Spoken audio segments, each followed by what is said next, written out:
çok iyi oynuyorsunuz. Sarayda sağlam bir yer edindiniz. Benden nasıl haberdar oldunuz? Boris Zaharyas'ın sizi saraya soktuğunu zaten biliyorduk. İngiltere'nin her şeyden haberi olur. Ne istiyorsunuz? 3 kişi. Kim? Bilmiyorum. Hepsi bu listede yazılı. Ama kim olduklarını tahmin edebiliyorum. Boris? Boris mesele değil artık. Bu konu bundan böyle ülkeleri ilgilendiriyor.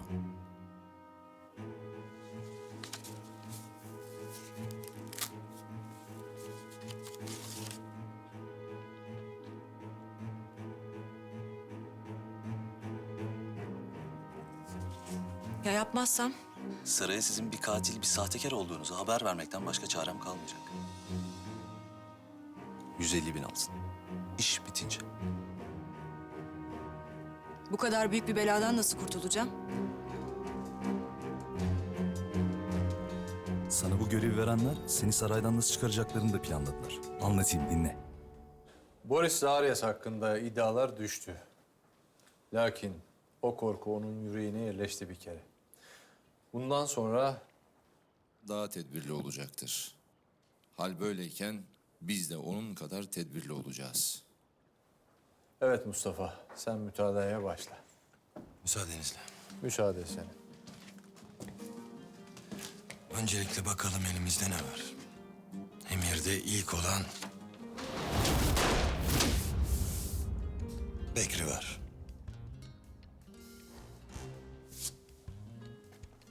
Boris Zaharyas ve adamları onu mahkemede susturmayı bir şekilde başardılar. Karakolda verdiği ifadenin aksine Bekri mahkemede ona bu suçları işletenlerin ismini vermedi. Kalpazan Mehmet. Zehirlendi. Üsküplü, Gazanfer. Sizin suçunuz yok.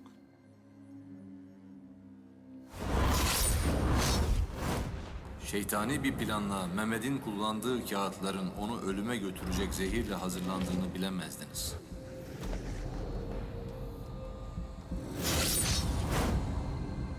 Üzmeyesiniz kendinizi. Bu haince planlanmış bir cinayet ve bunun için yapılacak hiçbir şey yok.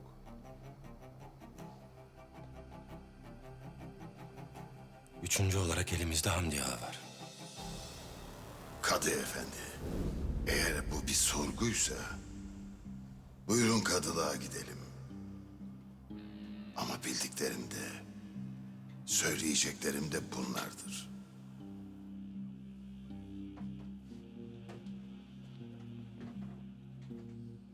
Şimdi gidiyorum Hamdi. Lakin şunu bilesin. Sırrın ucunu veren tamamını elde tutamaz. Tekrar görüşeceğiz Hamdi. Bu iş burada bitmedi Hamdi.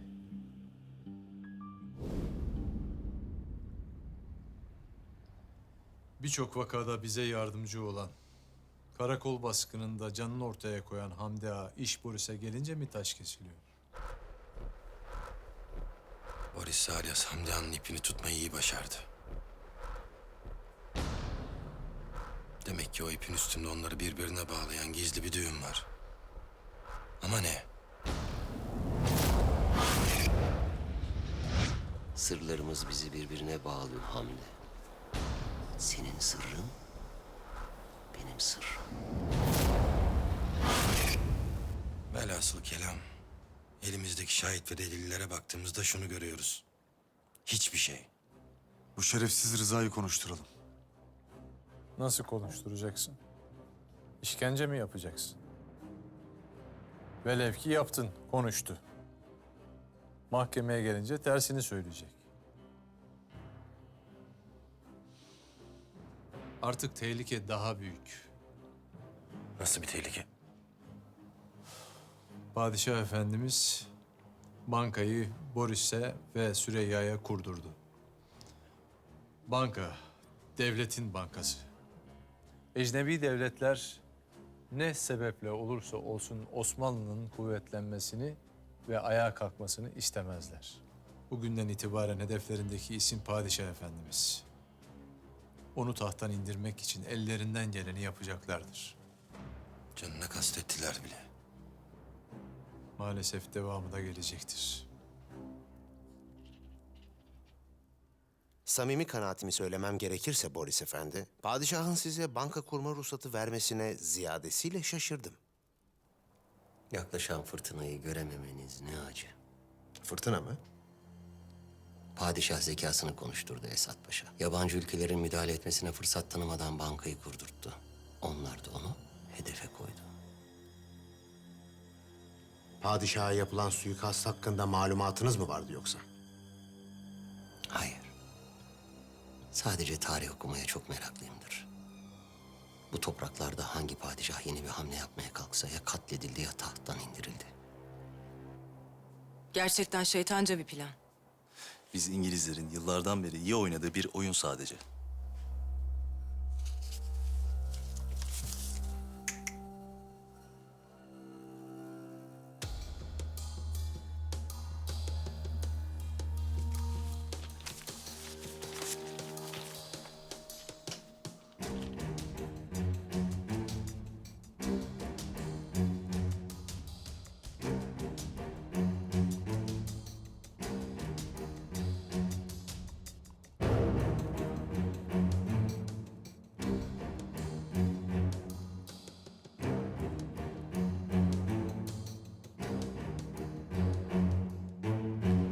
Benden haber bekleyin.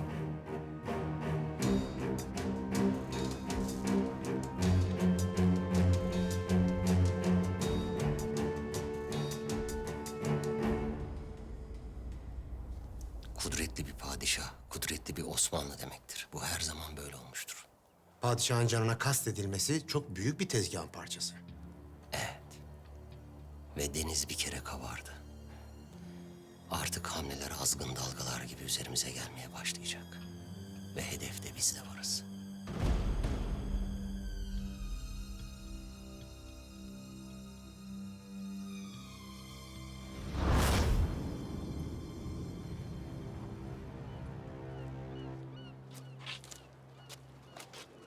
Hadi beyler hadi. Gemi kalkmak üzere. Ece! Gel oğlum, hele bir soluklan.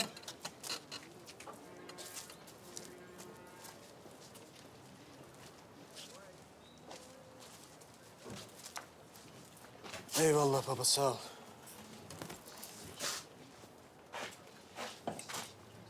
Boris yine yaptı yapacağını. Adam her şekilde limana hakim. Baksana nasıl tıkır tıkır çalışıyor adamları. Ben bir türlü anlamıyorum. Neyi? Boris Zaharyas'ın bitmek bilmeyen gücünü, kudretini. Sen ne düşünüyorsun? Para, kudret, güç, hırs. Her şey onda. Tamam da nefret, intikam, acımasızlık. Onlar da onda baba. Her türlü belanın içinde olan bu adam nasıl olup da hepsinden sıyrılmayı başarıyor?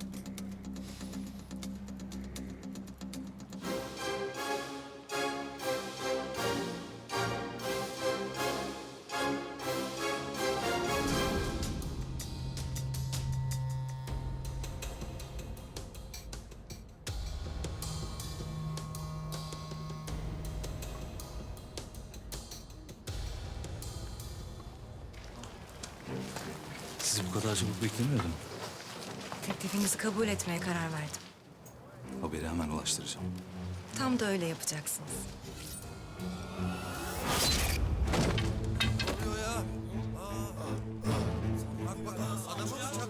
Listedeki isimleri bilmemen çok kötü. İlk isim sendin.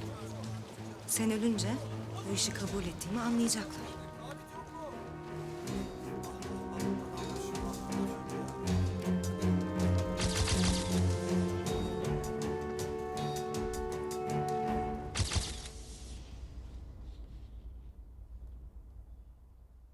İngilizler Boris'in işini bitirmek istiyorlar Anita.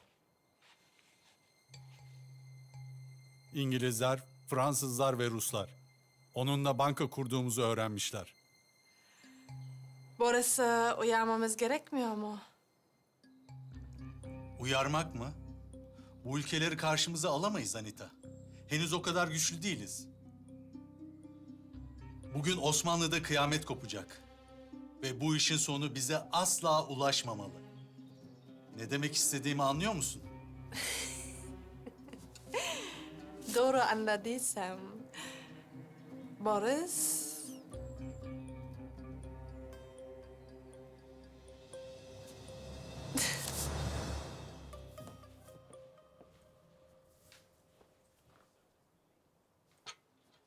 Teşekkür ederim Yasmin. Süreyya Hanım, bir ziyaretçimiz var. Kim gelmiş? İngiliz Büyükelçisi Sir Rhodes.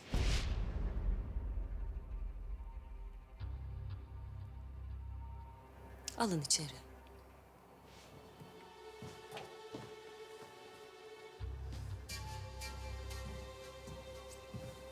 Süreyya Hanım.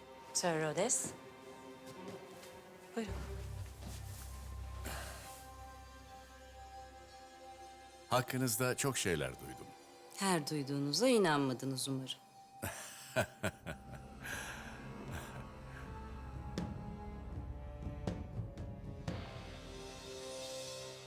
Özel olarak konuşabilir miyiz Süreyya Hanım? Merak etmeyin. Onların yanında rahatlıkla konuşabilirsiniz. Elbette.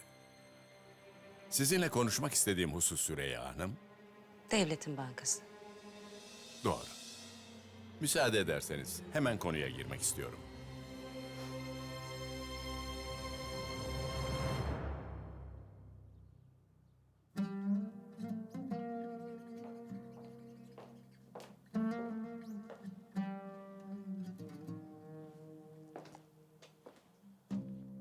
Cemil Bey, sürekli benim peşimde mi dolaşacaksınız? Özür dilerim ama Bay Zaharyas'ın emri böyle. Merak etmeyin, size rahatsızlık vermeyeceğiz. Bilirim. Bu işlerde pek mahirsinizdir.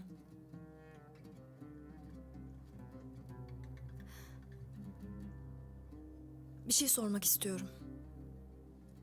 Dadımı giderken gördünüz mü?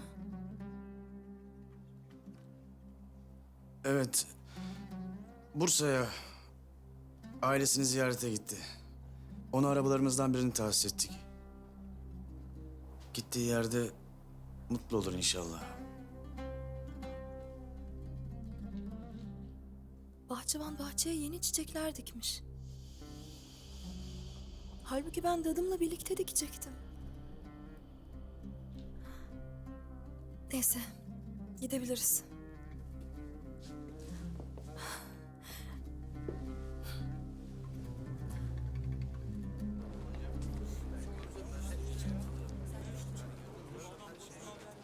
Galata'nın ortasında adam bıçaklanıyor. Şakası yerinde. Kıyafetleri de afilli.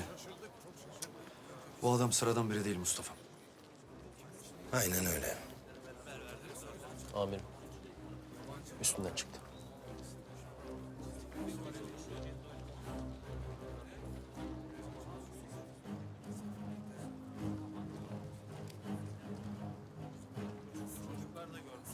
İngiliz sefaretine ait bu belge.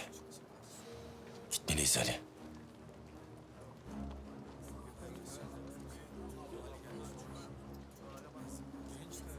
Şahitler bunlar mı? Vakayı görmüşler amirim. Anlat bakalım. Neler oldu?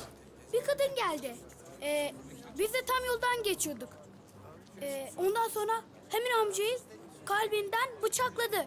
Biz de çok korktuk, bakamadık. Ondan sonra şuradan da gitti hemen. Nasıl bir kadındı? Uzun boylu, güzel bir kadındı. Vallahi amirim. Önce kendi aralarında bir iki kelam ettiler. Sonra kadın Allah yarattı demedi. Adamın kalbine bıçağı sapladı. Anladım. Eyvallah. Gazanfer, Üsküplü. Şahitleri karakola götürün. Abdullah'a haber verin, o da karakola gelsin. Şahitlerin anlattıklarına göre bir iş kaçırsın bize. Emredersiniz amirim.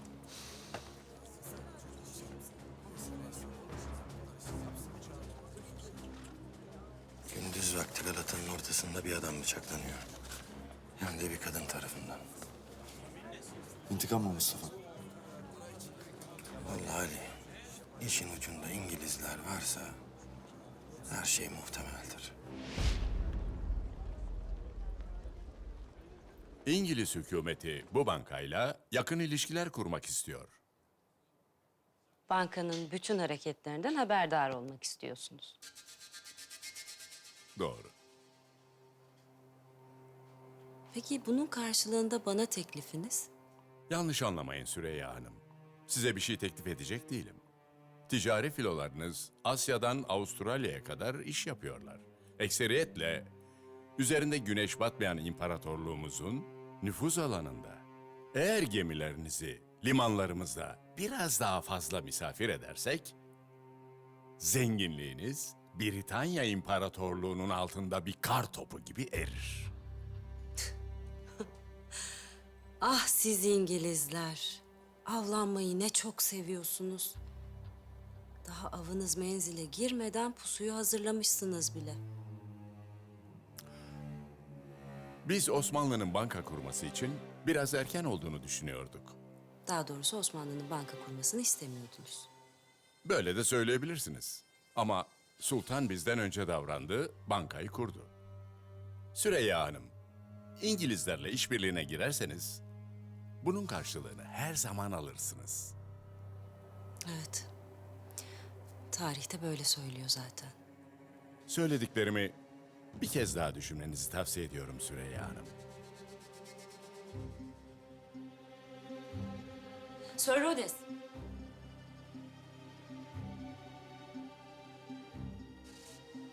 Neden Boris Zaharyas değil de bana geldiniz? Boris Zaharyas?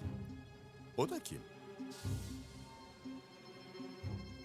Bugün sizin için bir iyilik edebiliriz Süreyya Hanım.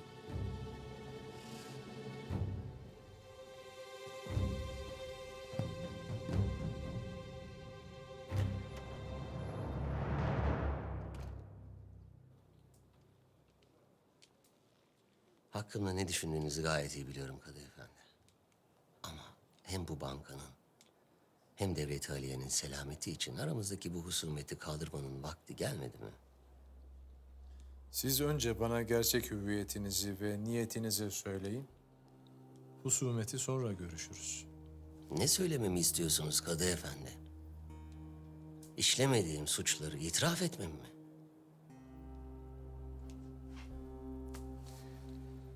Bakın padişahımız banka kurma iznini bana verdi. Süreyya Hanım'la birlikte. Evet, sizi de icra kuruluna atadı. Yani bizler sağlıklı bir şekilde çalışmazsak ne bu banka kudretli bir banka olur, ne Osmanlı müreffeh.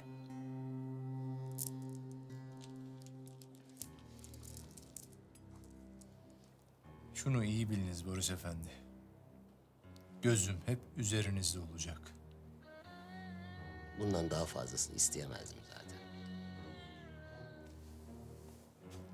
İnanın bana, beni tanıdıkça bana isnat edilen suçların ne kadar asılsız olduğunu siz de anlayacaksınız. Hazreti Ali radıyallahu anh şöyle buyurmuştur. En şiddetli fakirlik ahmaklıktır. İnanın Boris Efendi, Osmanlı zabıtanı akıl fukarası değildir. Bizi yabana atmayınız. Rica ederim. Böyle bir hadsizliğe asla cüret etmem. Âlâ. Öyleyse müsaadenizle.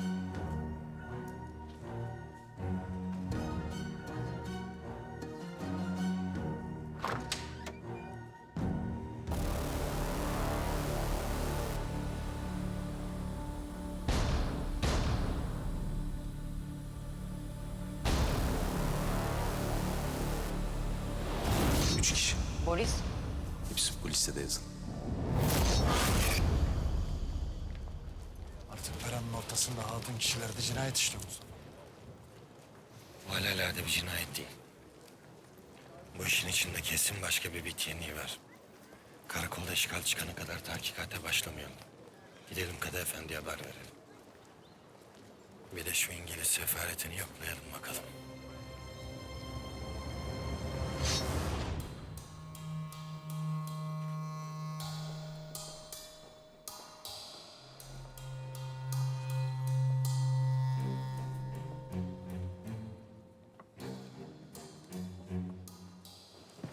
Boris Efendi.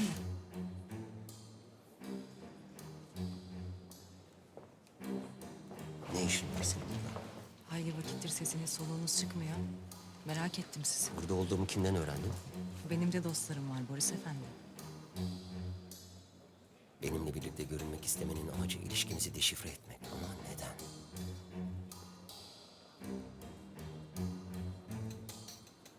Sadece bir merhaba demek istedim. Beni unutmayın diye. Bana bak.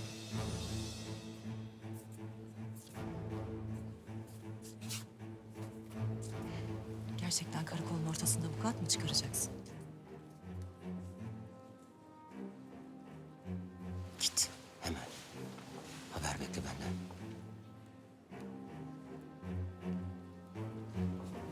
Emredersiniz Boris Efendi.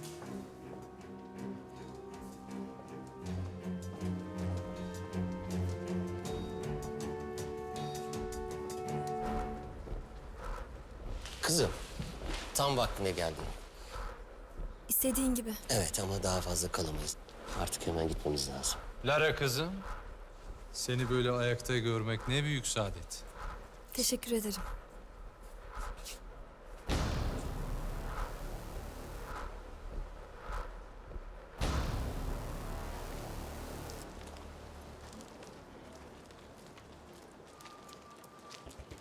Ali.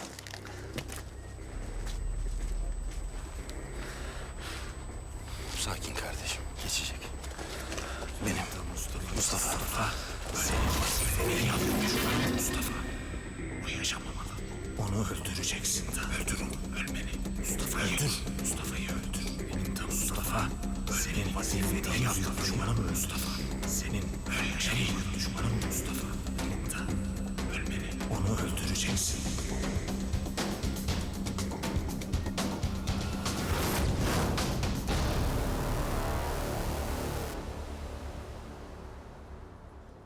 Senin yokluğunda vakıf işleri oldukça sekteye uğradı. Gülbahar Hatun nerede? Bursa'da akrabalarını ziyarete gitti. Öyle mi? Vakıf işleri Kadı Efendi. Ben de bu meseleyi sizinle konuşmak istiyorum. Bu faaliyeti daha fazla sürdürebileceğimi zannetmiyorum. Kusura bakma baba. Ne demek kızım, olur mu öyle şey? Yaşadığın şeylerden sonra çok haklısın, değil mi? Sen nasıl istersen güzel kız.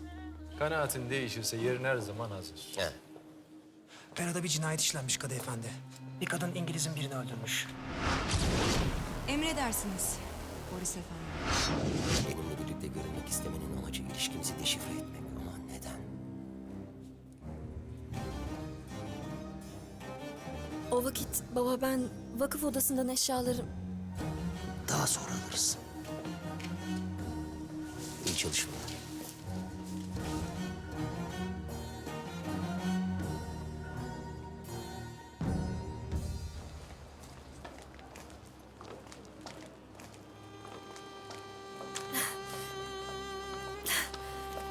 Baba.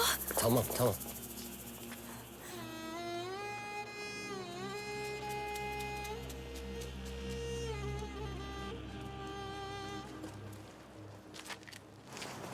Lara. Hadi kızım, hadi. Acele.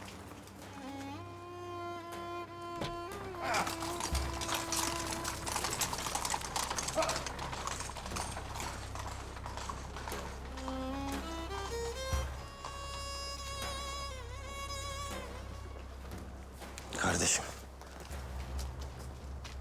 İyi misin? Yani gittin geldin. Mustafa'm bu gelgitlerden çok yoruldum. Hadi gidelim.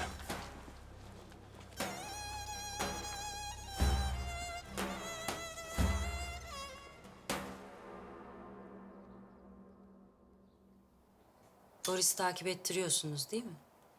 Emrettiğiniz gibi efendim. Yapmanız gerekenleri biliyorsunuz. Elbet.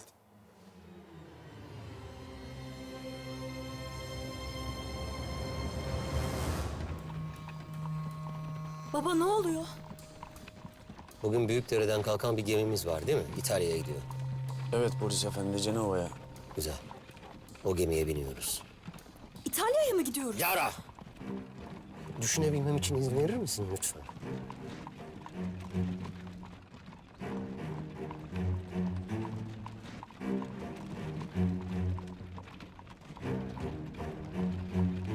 İngilizler bu kadını satın almış olmalı ki bugün ben karakoldayken planlı bir şekilde yanıma geldi.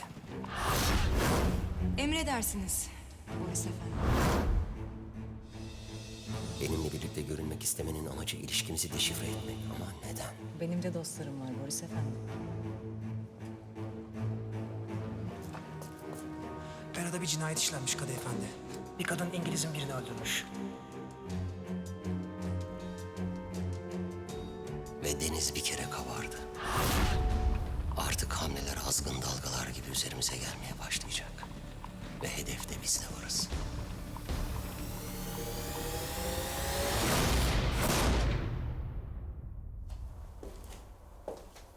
Muhafız ağalar, muhafız beyler. Derdin ne Bekri? Biraz muhabbet, sohbet etmek istiyorum. Bu hücrede insanın canı çok sıkılıyor. Arkadaş istiyorsan seni koğuşa çıkaralım. Yo, orada beni dakikada harcarlar. Akıllı olmak lazım. Ha şunu bileydin. Biliyor musunuz?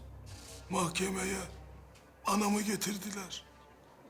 Eşkıyaoğlu'nun yaptıklarını duyunca kahroldu. Elini dahi öpemedim ağalar. Aldılar. Beni buraya getirdiler. Keşke bu işlere hiç girmeseydim. Huzurlu bir şekilde uyuyabilseydim. Bazen öldürdüğüm adamların seslerini duyuyorum. Bekri diye sesleri kulaklarımda çınlıyor. Bir gece deliksiz uyuyabilmek için neler vermezdim.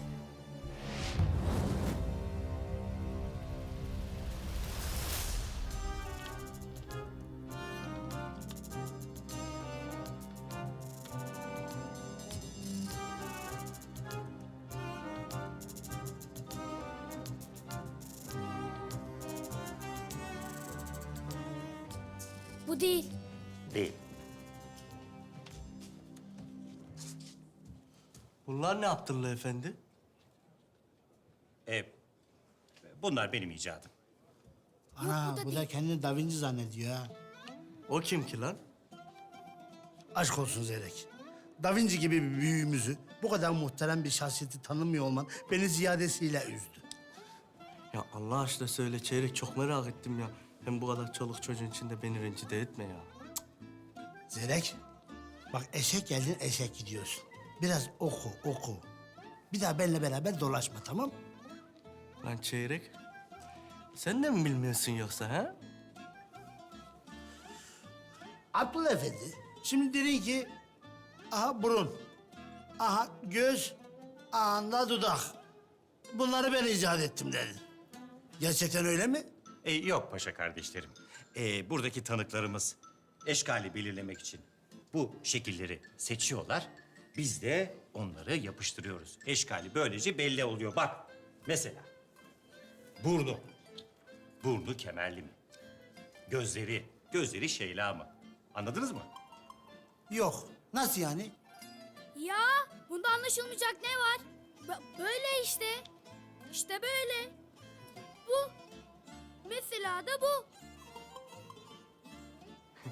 Vallahi Çeyrek, takdir edilesi zekana güvenip de ağaca bağlı eşek bile teslim edilmez sana, yemin ediyorum ha. Ben sana Da Vinci diyorum, sen bana eşek diyorsun. Ne kadar kültürsüz, cahil bir minyonsun.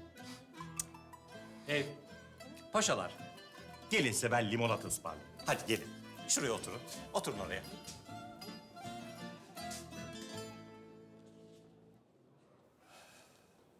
Demek öldürülen adam bir İngiliz.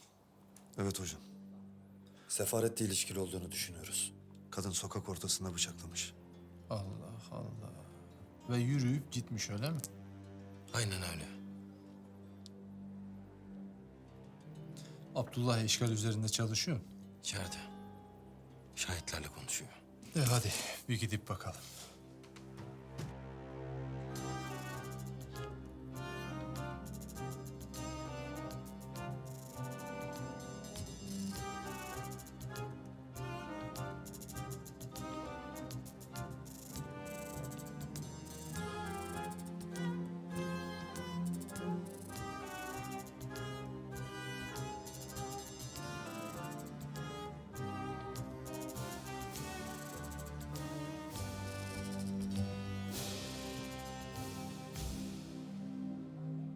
Çeyrek nerede kaldı bizim limonatları ya? Ne bileyim ya.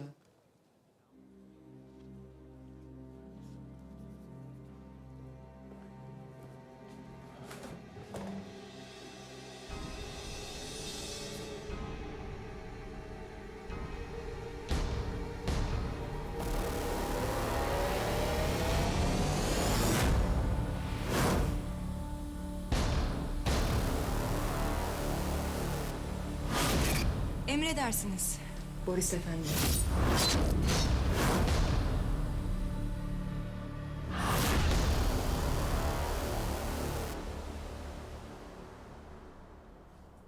Aman Allah'ım.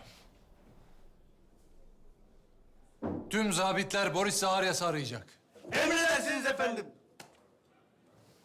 Mustafa, Ali, siz de İngiliz sefaretine gidin. Şu kadın kimmiş bir öğrenin bakalım.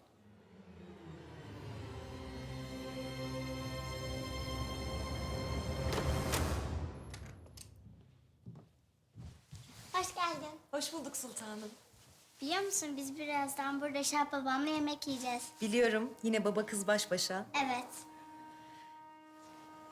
Sen de benim hediyem olacaksın. Ne hediyesi? Hayatımın hediyesi.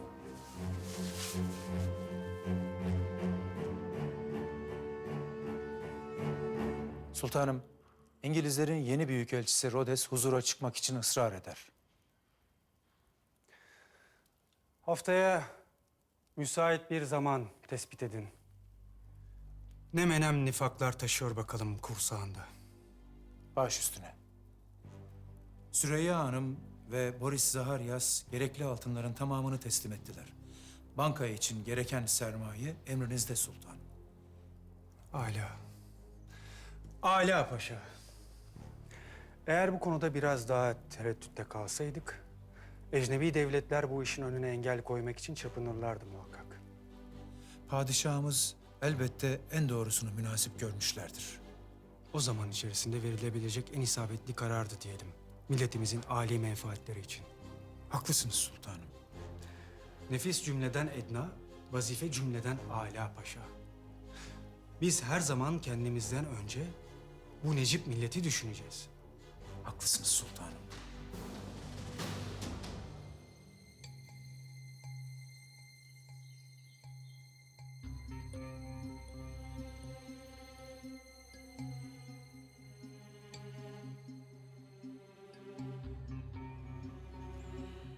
Boris şimdi hiçbir dostu olmadığını anlamıştı herhalde.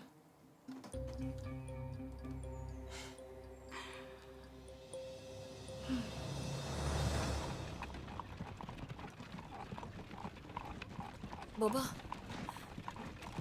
Bir şey demeyecek misin? Hata yaptım.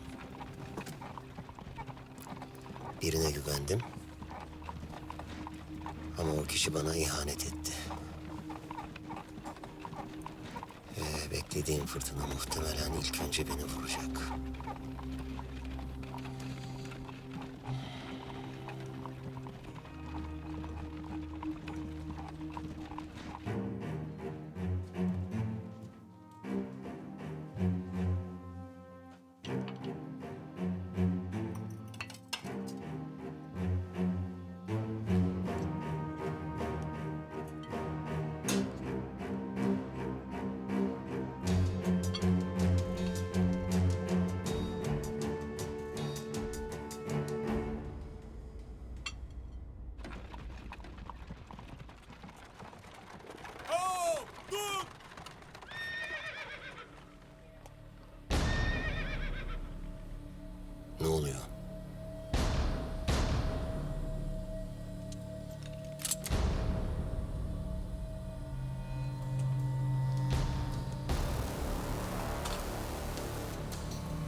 bizimle geliyorsunuz.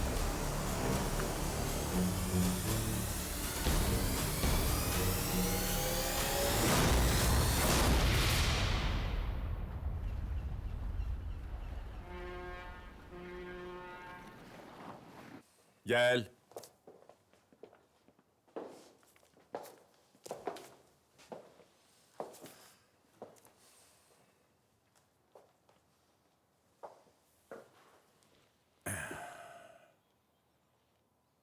Teamüllere göre İngiliz sefirleri sizin gibi alt tabakadaki memurlarla görüşmez. Ama ben sizin için bugün bu kaideyi esneteceğim. Ulan beyefendi, ne alt tabakası? En şekilli kıyafetlerimizi giydik geldik işte. O sizin dediğiniz ancak sömürgeniz olan ülkelerde olur Sefir Efendi.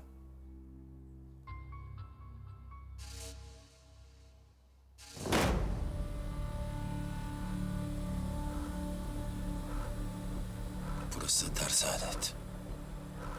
Burada haddini de bileceksin, lafını da. İsminiz neydi sizin? Ha, Filinta Mustafa, Bıçak Ali. Şimdiye kadar padişahın yanındaki adamlar gibisiyle karşılaşmamıştım. O adamlara çok dikkat etmek gerek. Bu kabalığınız için Dahiliye Nazırlığınıza diplomatik nota vereceğim.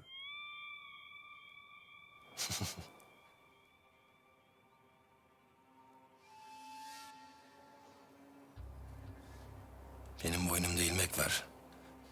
Bu adam nota diyor Ali. Oğlum benim de kafa gidik.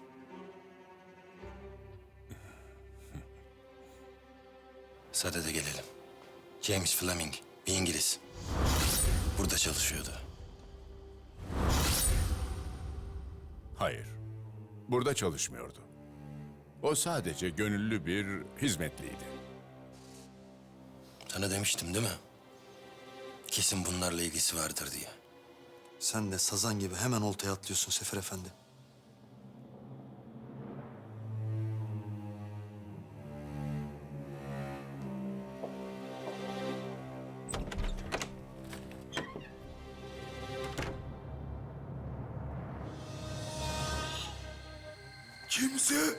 Kimse Bekra'yı zindanda tutamaz.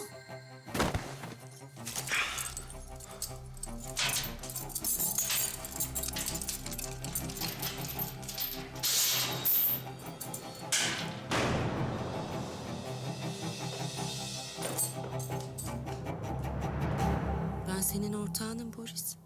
Misafirperverliğinizi neye borçluyuz? Çünkü hayatını kurtardım. Duyduğuma göre başınız büyük beladaymış Boris Efendi. Bütün İstanbul sizi arıyormuş. James Fleming. Dün Pera'da öldürüldü sokağın ortasında.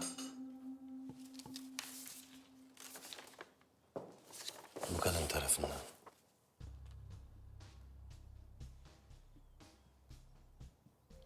Çok çabuk. Yani çok çabuk eşkal belirlediniz. Bizim Scotland Yard bile bu kadar hızlı değil. Hani sen bizi beğenmiyordun ya. Benim Mustafa'm var ya. Senin memleketindeki o heriflere ders verdi, ders. Ya Bu kadını tanıyor musunuz? Hayatımda görmedim. Bakın Sefir Efendi. Eğer bu kadını tanıdığınızı ispat edersek... nasıl geldiyseniz öyle memleketinize dönersiniz. Haberiniz olsun. güzel kelam ettin kardeşim gerçekten. Tuttum bunu. Belki intikam meselesidir. James biraz çapkındı da. Ney? Çapkın İngiliz.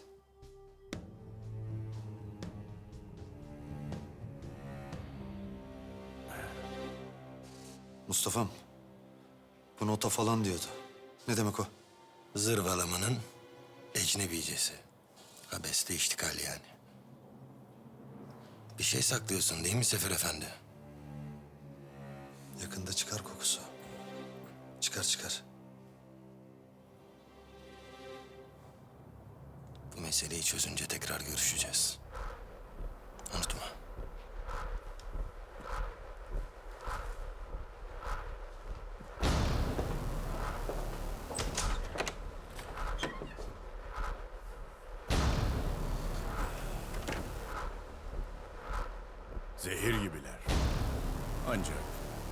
şeyi engelleyemeyecekler. Normalde bir İngiliz ölse dünyayı ayağa kaldırırdı bunlar. Şimdi ise sus pus oturuyorlar. Bu sessizlik hayır alamet değil Ali. Fırtına öncesi sessizliktir o Mustafa'm. Görmedin mi? O seferin yüzünden çakallık akıyordu, çakallık.